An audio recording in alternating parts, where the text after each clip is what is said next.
নমস্কার, আমি doctor Prajjwal Kumar Sinha, DM cardiologist, currently attached to Apollo Clinic, Chinar Park and Charnock hospital.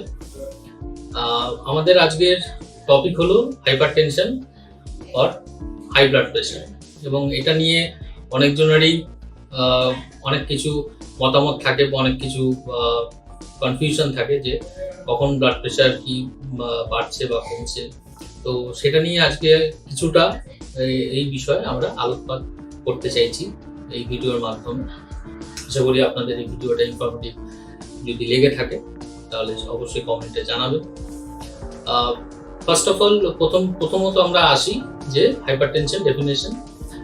According to the European society of cardiology guideline, ESC guideline, hypertension হলো উপরের blood pressure যদি 140-এর উপরে এবং নিচের ব্লাড প্রেশার যদি 90-এর উপরে থাকে তাহলে আমরা সেটাকে হাইপারটেনশন বা হাই ব্লাড প্রেশার বলছি।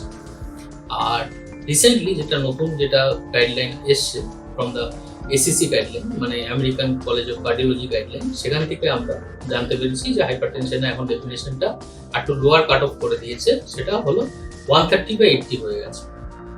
তো সেটাকে মেনেই আমরা আপাতত এখন আমরা বেশি সবাই ট্রিটমেন্টের দিকে এগিয়ে যাচ্ছি।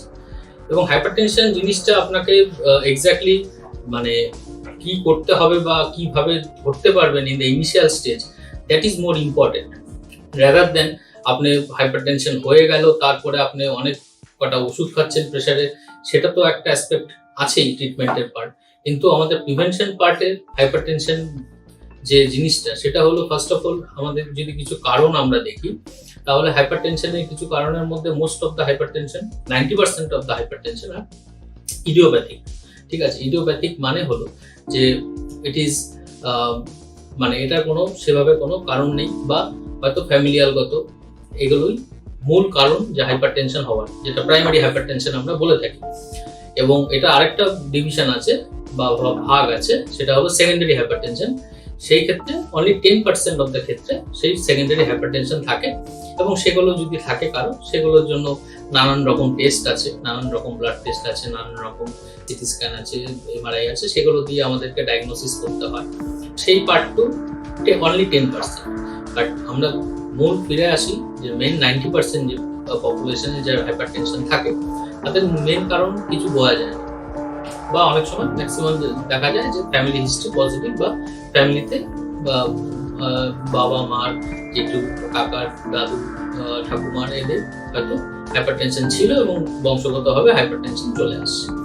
তো এদের ক্ষেত্রে আমি অবশ্যই বলবো, এদের ক্ষেত্রে একটা সুবিধা হলো যেহেতু ইনাদের ফ্যামিলি হিস্ট্রি যেহেতু পজিটিভ আছে বা এরা জানেন যে এদের ফ্যামিলি হিস্ট্রিতে এরকম হাইপারটেনশন রান করছে, তাদের ক্ষেত্রে আমি বলবো যে home monitoring of blood pressure, ঠিক আছে, যদি যারা করেন অ্যাটলিস্ট মানে 7 দিনে একদিন বা 10 দিনে একবার করে যে কোনো একটা টাইমে জাস্ট রেস্টিং স্টেটে বসে একটা বিপি রিডিং নিল, এবং সেটা যদি 10 দিন বা 7 দিন অন্তর অন্তর একটা বিপি রিডিং করে যদি জাস্ট নিজেরই খেয়াল করে থাকেন, এবং এই কাট অফ ভ্যালুটাকে যদি তারা মেনশন করে সেই কাট অফ ভ্যালুগুলোকে যদি দেখেন এবং তার থেকে যদি বেশি আসে তার ব্লাড প্রেশার মেজারমেন্টস গুলো, তাহলে তখন তাকে একজন কার্ডিওলজিস্ট কাউকে দেখানো উচিত।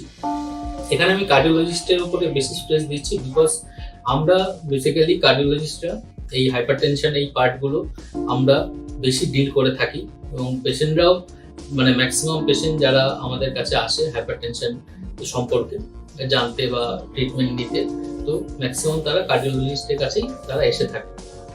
এবং সত্যি মানে ব্যাপারটা হলো যে হাইপারটেনশন এভাবে এই পপুলেশনের পপুলেশন যে এই গ্রুপটা আছে এরা ইজিলি ডায়াগনোজ করতে পারে, এবং যদি তাদের বিপি যদি বেশি আসলো on multiple readings, not on one reading only, যদি মাল্টিপল রিডিংসে বেশি আসে অ্যাটলিস্ট 2 to 3 টাইমস, হ্যাঁ, অ্যাটলিস্ট 3টে রিডিং যদি বেশি আসে, দেন অবশ্যই তাকে কার্ডিওলজিস্টকে দেখানো উচিত। এনিওয়েজ, যদি ভালো লেগে থাকে আমার ভিডিওটা অবশ্যই কমেন্টে বলবেন, বা কোনো যদি আপনাদের ডাউটস থাকে বা কোনো কোশ্চেন্স থাকে আমাকে জিজ্ঞেস করতে পারেন নির্দ্বিধায়, মানে আমি অবশ্যই সেগুলো অ্যান্সার দেওয়ার চেষ্টা করব। থ্যাংক ইউ, সবাইকে ধন্যবাদ, নমস্কার।